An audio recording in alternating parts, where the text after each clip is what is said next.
What's going on, everybody? Back with another reaction video. Thank you so much for stopping by today. I hope you all are doing well. Please like, comment, subscribe, turn all post notifications on. We finally hit 2,000 subscribers. We hit it so fast. Talking about finally. It came sooner than expected. You guys have been showing me so much love and support, and I am so thankful for it. Today we got What Did the British Ever Do For Us? This video right here was highly recommended. And a lot of people may think that the British never did anything for us. Now, they may be speaking in terms of government-wise, but this isn't what we're talking about here. I have a feeling that we're talking more about the inventions the British have created. What did the British, ever do for us scientifically? Apart from the I thought I clicked on the wrong video. Wine, public order, irrigation, roads, a fresh water system, and public health. What have the Romans ever done for us? Nowadays, our education system regards the British as brutal colonists who enslaved populations, subjugated the world. Out of roughly 200 countries in the world today, the Brits colonised, settled or invaded about 90% of them. I'm telling you, I man. think is fairly That's impressive. why I be saying majority of the population probably has British. Probably, most likely, has British in them. Oh, yeah. Or at least I think the Romans would think it was impressive. But would we have been better off without those bastard Brits? Now, as it happens, they may have some redeeming features. If you look at their scientific contribution, at least. Now, this is a slightly different video to normal, and I'm going to talk about the British scientific and technological achievements. Okay. And inventions, even though I could mention trivial things like the British invention of some of the best countries in the world, like Australia, Canada, Singapore, Africa, New Zealand, America. India. Well, maybe not invented, but they were certainly highly influenced. Or even the only decent country in the Middle East, which is Israel, like there's more. courtesy of Mr. Balfour. Israel. And many other countries that have a great deal to be proud of, such as Malaya, South Africa, Fiji, Kenya, Botswana, Sri Lanka, India, all wonderful British creations. But we're a science channel, and we're going to look at science. Now, the list is long of scientific achievements, and I'm only going to look at the really big ones and some of the more important ones. Let's start. Okay, let's go ahead. Let's get right into the list then. Let's start with transport and engines. So the British invented the railways, steel tracks, railway locomotives. In fact, wherever the British went, railway. I'm only aware of the invention of the railroads, the bridges, and there's something else. There is something else, and the engines. And the engines, of course, you know, I'm a car guy. Followed. So they put in railways in Germany, India, South America, and of course everybody copied that. Then we have the modern bicycle, initially called the Rover safety bicycle, apparently. Chain drive, caster steering, and relatively small wheels. Invented by the Rover company. In fact, in Poland, the word for bicycle is Rover. And yes, it's the same company that makes Land Rovers. Interesting. Now, the British obviously invented the first engines, which was the steam engine, and that broke us free from back-breaking animal and human-powered devices. Now, while the British were inventing the steam engine, they, of course, had to invent the piston, and more importantly, the piston ring that seals the piston. Let me tell you something. A piston is very much needed.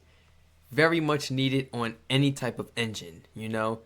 Without that piston on top of the opening valve, let me tell you something. You're going to get an air combust and your engine's going to blow. Matter of fact, without that, you have no engine. Let's put it that way. Because without the airflow, where you going? Where you go? Truly remarkable technological invention, which is even now being developed further. And the piston and piston ring is the basis for petrol engines and diesel engines, in fact.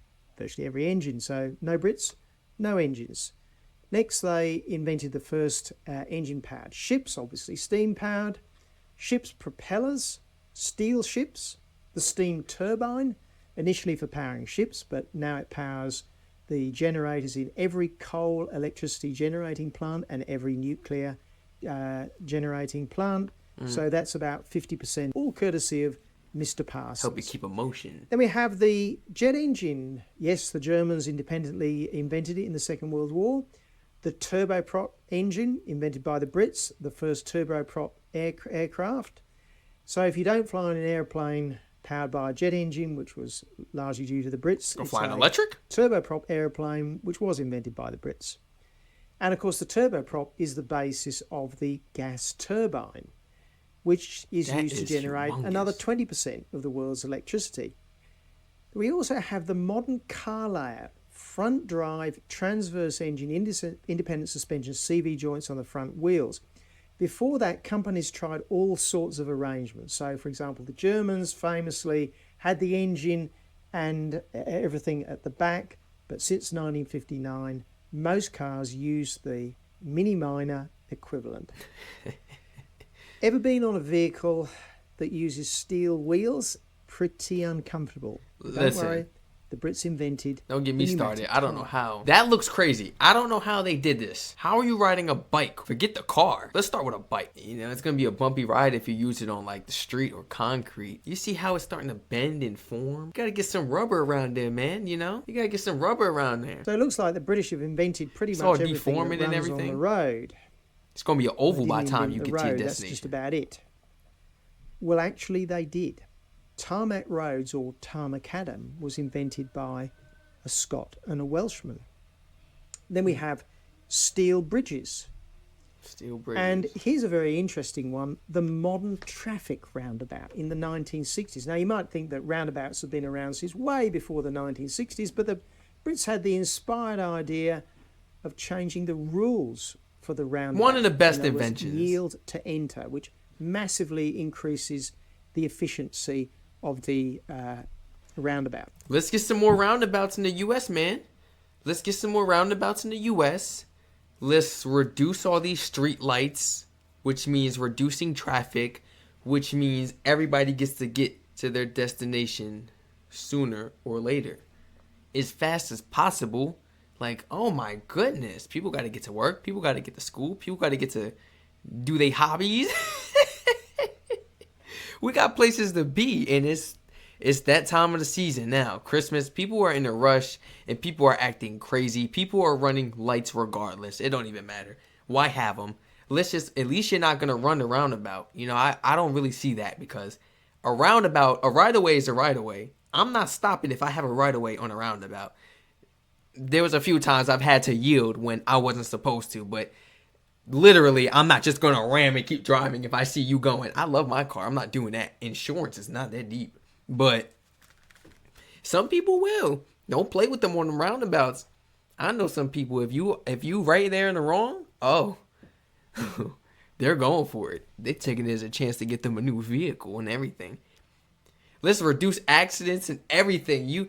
We got so many accidents when people be running these lights in the intersection, roundabouts. Let's weigh it out now. Let's look at the ratio of accidents for roundabouts versus the ratio of accidents for streetlights.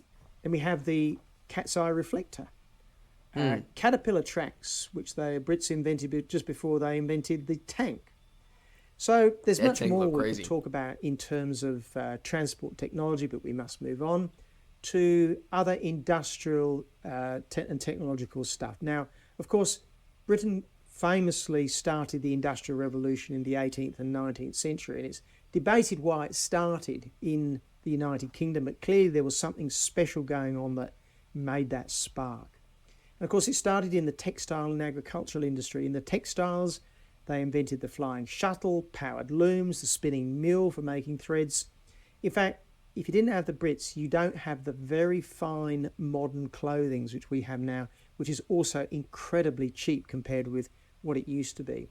In the agricultural industries, there are all sorts of mechanical devices like the mechanical seed drill, the haymaking threshing machine, but also really important things like phosphate fertilizer production, selective breeding. But that's just the beginning of the Industrial Revolution. If you're going to have an Industrial Revolution, you need a big build buildings. And so the British gave us Portland cement, a revolutionary type of cement. Where would we be without it? Then we have things like steel boring machines, which led to the steel. We'll still be using mud. Who knows? We'll probably still be using mud. The modern lathe, which is ubiquitous in metal cutting. Hyper-accurate machines for measuring things, the micrometer, for instance. You cannot have modern engineering unless you have hyperfine methods for measuring things. Okay. We have stainless steel, Right. the production of polyethylene, very famous practice, plastic used in just about everything. The steel hammer for forging steel and making it much stronger. The Bessemer steel process, the first mass production of steel effectively, and then the mass production of glass using the now ubiquitous virtually tin flotation method. All right, let's go a little bit electrical. So the first long distance communication cables were invented by the Brits, the coaxial cable. This was used for underwater cables to link the UK to America and other places. The first intercontinental communication, the birth of the internet in a sense. It was the first time that we could communicate all around the world. The telephone, Alexander Graham Bell was a Scotsman. Television, liquid crystal, cavity magnetron. You've never heard of the cavity? No. It's in your microwave, but probably more importantly, the first radars to a large extent used the cavity magnetron, which was a revolution. Then if we go a little bit medical, we've got CAT scanners, Big deal right ultrasound here. scanners, the first town to have chlorinated water. Oh, How about that must have been a really big deal. Really? So could people drink from, or would it be the same as like a tap water? I don't like tap water now. I don't like tap water. No. I done heard too many bad stories. I've personally never had any experiences with it because I know better to drink that tap water. Oh no. It has to be filtered or bottled. But especially around this time, I want to know, did people take care of this or did they mistreat it? Was we drinking out of it or was we bathing in it? Washing our clothes in it? Were we dumping things in it? What's the condition of this? How is it? I want to know. the first electronic programmable computer to crack German codes in the Second World War? Accurate navigation using highly accurate clocks, the chronometers, and the first workable atomic clock. Then we have the World Wide Web, a gas stove, tin cans, and a really big one. I know you've been wondering where I get The to web. this one. An alarm clock that makes tea. Again, I could have added many, many more things, but let's go on. An alarm clock that makes tea or just a tea maker? What, like a timer? Fundamental science, the stuff that all other science and technology actually depends upon. But before we do that, maybe just like and subscribe. I heard the man. I'm going to do it right after the video the too. discovery of the proton, neutron, and electron, the three building blocks of, well, frankly, just about everything, all discovered by Brits. And the Brits also discovered the opposite of matter, which is antimatter, by Paul Dirac. And more recently, the last particle in the standard physics model of just about everything, the Higgs boson, which was proposed by Peter Biggs. Now let's go a little bit bigger, but not a great deal bigger. The atom, the model of the atom with a hard nucleus with the electrons flying around, was essentially discovered by the British. And I'm being a little bit loose there because there is a famous New Zealander involved with this, but frankly in those days Kiwis were basically Brits. Okay. What about biology? Well, in my view, the two biggest advances in biology were both discovered by Brits. The first one is Charles Darwin's theory of evolution, discovery of the structure of DNA at Cambridge University. Fundamental molecular biology of which the whole DNA revolution has been based on. And yes, I know Watson was an American and Wilkins was a Kiwi. Anyway, of course, the discovery of the structure meant this explosion in growth of the whole DNA industry, effectively, such as DNA fingerprinting, now invented by the Brits. Now let's go Really back big to deal. more basic, very Wow. fundamental, and possibly more important medicine, Wow. we have antiseptics, antibiotics, vaccines, all three invented by Brits. But let's go back to physics now. So we have Newton's laws of motion, Right. Newton's laws of gravity. Right. Where would we be without Sir Isaac Newton? We essentially couldn't predict anything. Back on to the physics, the laws of optics and the way that radio waves travel, light, the laws of electromagnetic propagation in signals and wires, Scotsman James Clerk Maxwell's. You don't have any mobile phones or computers or communication cables without Maxwell. And then we have electromagnetic Maxwell, induction man. from Michael Faraday's. If you don't understand magnetic induction, there are no electric motors, there's no electric generators. Basically, the whole backbone of the electricity system, you owe it to the Brits. Or in mathematics, and there are a lot here, so I'm going to pick the real Yo, a lot. The computers, the engines, electricity, Wi-Fi. big one, which is the invention of calculus, yes. There was another guy called Leibniz who also invented it at the same time, but essentially Newtonian calculus is at the basis of a huge amount of advanced science of engineering. It's as fundamental as algebra and arithmetic. Now, this list is not complete. There are literally a zillion other things that the Brits have contributed to. Actually, there is just one more. The Flushing loo. Now, obviously, much of what those British scientists did was based on other scientists from lots of other countries, and the Brits were just part of this magnificent thing which we call Western civilization. Of course, there were French and there were Germans, and the scientific development and advancement then spread to the United States and now to the Far East. But the contribution of the Brits were utterly fundamental on so many levels. Now, without those advancements, our lives would be short, harsh, and frankly, just bloody horrible. The world's population would still be about 1 billion, which is what it was in about 1800, rather than the roughly 8 billion that it is today without that wonderful science and technology. Now, if you add up all the bad things that the Brits may have done, you know, the Amritsar massacre, the Bengal famine, and all the other bad things that happened, albeit only occasionally considering the attitudes of the times. But even if you add all those up, it's not a drop in the bucket compared with what has been achieved and the lives that have saved. How many lives, how many babies, children, were saved by antibiotics and antiseptics, That's right. clean water, Facts. or the uses of electricity, communications and transport? Famines are effectively a thing of the past because, well, for one reason, we can shift food around from one place to another very, very easily. Now, look, it turns out that I was born in England, and even though I'm an Aussie, so I am biased. But I don't think it makes sense to be proud of what your ancestors did or were unless there's some evidence that you carry on those ideas, values and traditions. That's right. But even if you don't measure... Don't just be going with it now just because. Don't just be saying you're with the movement because your family member was. No. Understand the true meaning, and then you can go ahead and follow their footsteps. You do not just have to go ahead and follow them. to those ancestors, or I'm going to have to other subscribe to people's this channel. I like ancestors. this dude. It's just bad form not to appreciate what those people did for us.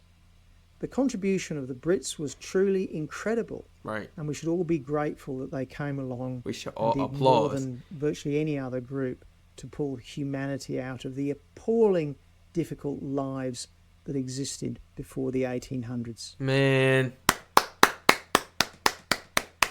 Because where would we be without... Thank you so much for tuning into today's video. Please like, comment, subscribe, turn all post notifications on. We hit that big 2,000 and we're just going to keep on going, working hard on this journey, posting the quality of the quality and just giving my best. Thank you so much for all the support and the love you guys show in the comments. The support really helps me push forward and it keeps me going, and I'm so thankful for that. I'm thankful for y'all, man, because without y'all, I would not be getting educated like this, because you think I'll be figuring all these things out by myself? No. Please like, comment, subscribe, turn all post notifications on. Spam my comment section with whatever y'all want me to react to next. It's your boy Strack Reacts. Stay safe. Enjoy your weekend. I'll see y'all next video.